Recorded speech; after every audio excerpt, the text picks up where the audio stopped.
नमस्कार। इस बड़ी खबर के प्रायोजक हैं रोम्स पिज्जा, स्वादिष्ट पिज्जा का भंडार, नई सड़क, सेंट्रल मार्केट तिराहा, Meerut, just 59। Mitans media solution, branding, promotion, advertisement के लिए तुरंत संपर्क करें।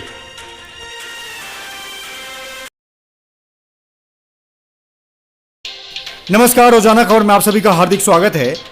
मिशन 2022 भाजपा के लिए एंटी इनकम्पेंसी फैक्टर के साथ साथ उन जातिगत समीकरण को भी पार पाने में मुश्किल आएगी जिसकी डिमांड अभी से शुरू हो गई है। मेरठ का पंजाबी तबका अब एक सीट पर चुनाव लड़ना चाहता है, चाहे भाजपा दक्षिण से लड़ाए या कैंट से, लेकिन लड़ने की इच्छा प्रबल है। इसी वजह से एसजीएम गार्डन में कुछ दिन पहले संयुक्त पंजाबी संघ द्वारा एक बैठक का आयोजन किया गया, जिसमें 5 से 6 हज़ार लोगों की उपस्थिति थी और वहां पे यह साफ हुआ कि पंजाबी तबका अब शांत बैठने वाला नहीं है। ये मीटिंग या ये बैठक जो एसजीएम गार्डन में हुई वो विशुद्ध रूप से भाजपा समर्थित पंजाबी समुदाय के लोगों की थी। लिहाजा उन्होंने भाजपा से ही मांग करी कि मेरठ दक्षिण, मेरठ शहर या मेरठ कैंट विधानसभा क्षेत्र 3 में से 1 सीट पंजाबी समाज को दिया जाए, क्योंकि मोहनलाल कपूर के बाद 30-35 सालों से कोई भी पंजाबी समाज का व्यक्ति चुनाव नहीं लड़ा। आइए जानते हैं बड़ी समाज से भी धर्मवीर नारंग क्या कहते हैं। उन्होंने साफ किया कि पंजाबी समुदाय की जो मीटिंग हुई है, ऑल पंजाबी धर्म संघ, जो पंजाबी समुदाय की मीटिंग एसजीएम गार्डन में हुई है, उसको लेकर रणनीति साफ है कि चाहे चुनाव कोई भी लड़े, लेकिन पंजाबी समुदाय का व्यक्ति होना चाहिए। मेरठ दक्षिण, मेरठ कैंट में पंजाबी समुदाय बहुतायत में रहते हैं, लिहाजा किसी को भी पार्टी टिकट दे, लेकिन इस बार जरूर दे। धर्मवीर नारंग भाजपा के वरिष्ठ नेता हैं, वरिष्ठ समाज सेवी हैं। लगातार 98 से वो मेरठ महानगर के युवा मोर्चा के अध्यक्ष रहे और लगातार अपने कामों की वजह से वो लोगों के सुर्खियों में रहे और जनता के बीच रहे, लिहाजा उनकी भी दावेदारी है। आइए जानते हैं कि चुनाव को लेकर, पंजाबी समुदाय की मंशा को लेकर या एसजीएम गार्डन में जो बैठक हुई है उसका असर क्या होने वाला है और उन्होंने पार्टी के समक्ष क्या मांग रखी है। नमस्कार, रोजाना खबर में आप सभी का हार्दिक स्वागत है। मैं हूं विभूति रस्तोगी।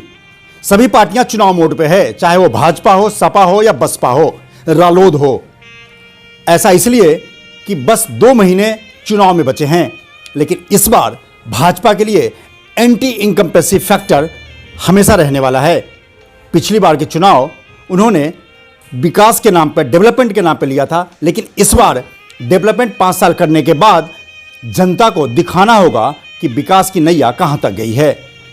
तमाम दल अपने अपने हिसाब से चुनाव की घोषणा कर रहे हैं, कैंडिडेट की घोषणा कर रहे हैं। कुछ लोग इस चीज़ को लेकर मंथन भी कर रहे हैं। आज हम बात करेंगे मेरठ के पंजाबी समुदाय की। जो भाजपा समर्थित पंजाबी समुदाय है, उन लोगों की एक मीटिंग अभी मेरठ के ही एसजीएम गार्डन में हुई है, जिसमें सभी छोटे बड़े कई पंजाबी संगठन मिलकर एक संयुक्त पंजाबी सम्मेलन या कार्यक्रम की घोषणा की और उनको अमली जामा पहनाया। सबकी एक ही मंशा है कि 40 साल से भाजपा पंजाबी समुदाय को एक भी टिकट नहीं दे रही है, लिहाजा अपनी मां से अधिकार के रूप में वो चुनाव में टिकट की दावेदारी कर रहे हैं। आज हमारे साथ बात करने के लिए मौजूद हैं पंजाबी समुदाय मेरठ के दिग्गज नेता, भाजपा के दिग्गज नेता धर्मवीर नारंग जी, और जिनसे हम जानने की कोशिश करेंगे कि ये जो एसजीएम गार्डन में जो पंजाबी सम्मेलन हुआ था उसका क्या रूपरेखा है।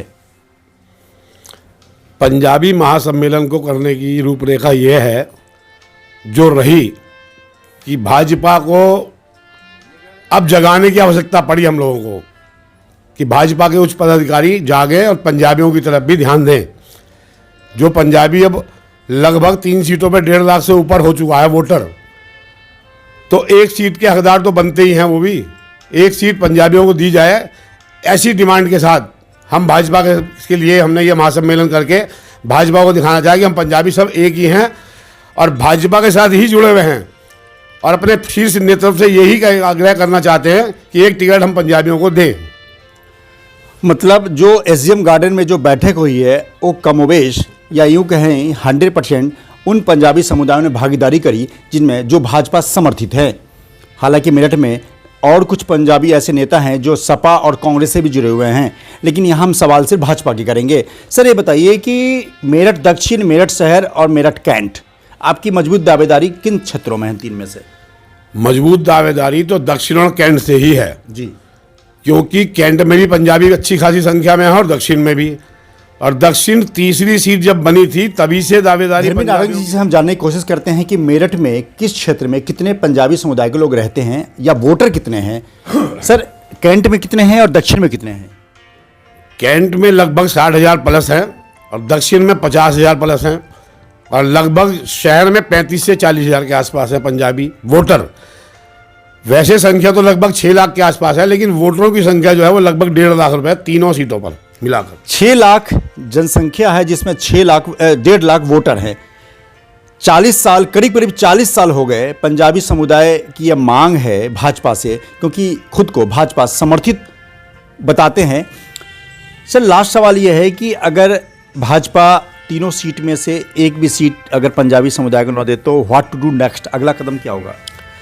भाजपा हमारी माँ है और हम उनके बच्चे हैं। बच्चे लड़ सकते हैं, माँ से लड़ झगड़ के अपना हक ले सकते हैं, मांग सकते हैं, छीन सकते हैं उनसे, लेकिन उनसे अलग नहीं जा सकते। वो चाहे छाए में डाले चाहे धूप में डाले, रहेंगे उनके साथ ही।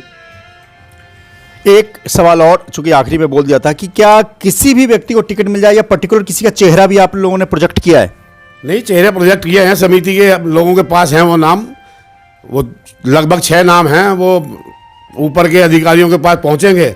उनमें से 6 में जो सक्षम समझे पार्टी, उनमें से एक टिकट किसी को भी दे दे, सब मिलकर चुनाव लड़ाएंगे। बिल्कुल, जिस तरीके से सर्वधर्म समभाव का बोध है, उसी तरह से पंजाबी समुदाय के लोगों में भी सर्वधर्म समभाव का बोध है कि चुनाव कोई भी लड़े, लेकिन लड़ना तो पंजाबी समुदाय का कोई बेटा ही चाहिए। सवाल यह है कि भाजपा एंटी इनकम्पेंसी फैक्टर को झेलने वाली है चुनाव में। ऐसे में पार्टी का कदम क्या होगा, ये आने वाले वक्त में पता चलेगा। विभूति रस्तोगी, रोजाना खबर, मेरठ।